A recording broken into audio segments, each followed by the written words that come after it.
Goodness is only some kind of reflection upon evil. That's all it is. Possession begins with an affair. But by the end of the film, what we're witnessing is no longer just the collapse of a marriage. Something has been born, a creature that seems to be made from love. My God. Lust. He made love to me all night. Control. I'm following you! Don't even try! Faith. And madness. But here's the real question. What if this monster isn't just some grotesque creature? What if it's actually a perfected version of the human being itself? And why is Anna willing to kill in order to complete it? At first glance, possession looks like the story of a woman cheating on her husband. How long is it gonna last? I don't know. 1 week, 2 weeks? But very quickly, the film reveals that this is about something far deeper than betrayal. Because Anna keeps giving the same answer.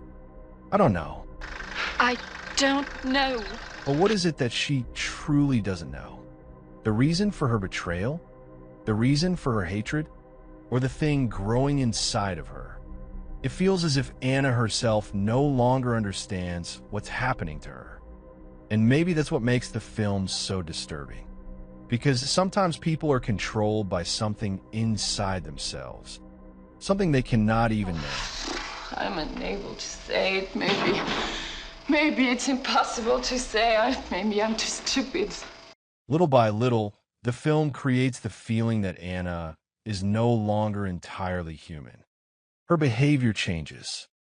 Her movements become unnatural. Even the way she speaks feels like it's coming from somewhere else. I messed everything up. Even Bob. And at the exact same moment, Mark begins to fall apart. But not simply because of the affair. Because of one terrifying realization. She is no longer under my control. That's why Mark becomes obsessive. He keeps asking questions. Do you sleep with him? Yes. Do you like it? Yes. He keeps digging into details. Who was he? Why him? What did he have that I didn't? But is Mark really searching for truth? Or is he desperately trying to regain control? The film starts turning this marriage into something that resembles a political interrogation. I don't trust you. And that's no coincidence. The entire story unfolds beside the Berlin Wall, a city where everything was watched. The soldiers staring from the other side of the wall, the agents following people, and Mark trying to break into Anna's mind. All of it mirrors a system of surveillance and control. But the film asks a terrifying question. What happens when human beings try to control everything? Maybe the answer is this monster. A creature feeding on jealousy, obsession, dependency, and the human desire to possess another person. And interestingly, the monster's first victim is a spy, a man whose entire existence is built around surveillance. It's almost as if the film is saying, anyone who tries to fully uncover another person's darkness will eventually be consumed by it. But this creature is not born from control alone. There's also something deeply religious moving beneath the surface of the film. At one point, Mark calls God a disease. For me, God is a disease. And Heinrich responds with one of the strangest lines in the movie. That's why through the disease we can reach God. But what does that actually mean? Why does faith in this film feel corrupted? Almost infected? Maybe because the characters can no longer separate. God, desire, love, and madness.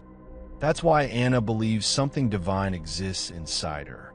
Yet what emerges from that feeling is something monstrous. It's as if the film is asking another horrifying question. What happens when human beings confuse spiritual transcendence with desire? Maybe that's why Anna talks about the two sisters. What I miscarried there was Sister Faith, and what was left is Sister Chance. Faith, and chance. Two forces that seem to trap the entire human experience between them. Are we guided by meaning? Or are we simply victims of instinct and chaos? The film never gives a clear answer. But the monster itself feels like the result of these contradictions colliding together. Not fully human, not fully divine, not fully demonic. Something suspended between all three. And maybe that's why Anna says she cannot live alone. Because her identity itself is collapsing. The film even visualizes this collapse through doubles. Anna and Helen feel like two versions of the same woman. One is gentle, maternal, predictable. The other is unstable, sexual, destructive, impossible to control. But are they truly different people? Or is the film suggesting that both versions exist inside the same person? The same thing happens to Mark. At the beginning of the film, he is still emotional, broken, human. But by the end, another version of him appears. Calmer, colder, more complete. As if all the violence, all the obsession, and all the madness were leading toward the creation of this new being. But why? What does the monster actually want? Maybe the answer is simple. It wants to create a human being incapable of suffering. A human without jealousy, without dependency, without fear, without weakness. But what is the cost of that evolution? The loss of humanity itself. And maybe that's why the ending feels so suffocating. The sirens. The sounds of war. It feels as though the thing born inside this relationship has now escaped into the world itself. Like a virus. Like ideologies born from fear. Like governments obsessed with total control. And like lovers who desperately try to possess each other completely. Maybe that's why possession is not really about marriage at all. It's about the exact moment when love transforms into ownership, and the moment that happens. The monster opens its eyes.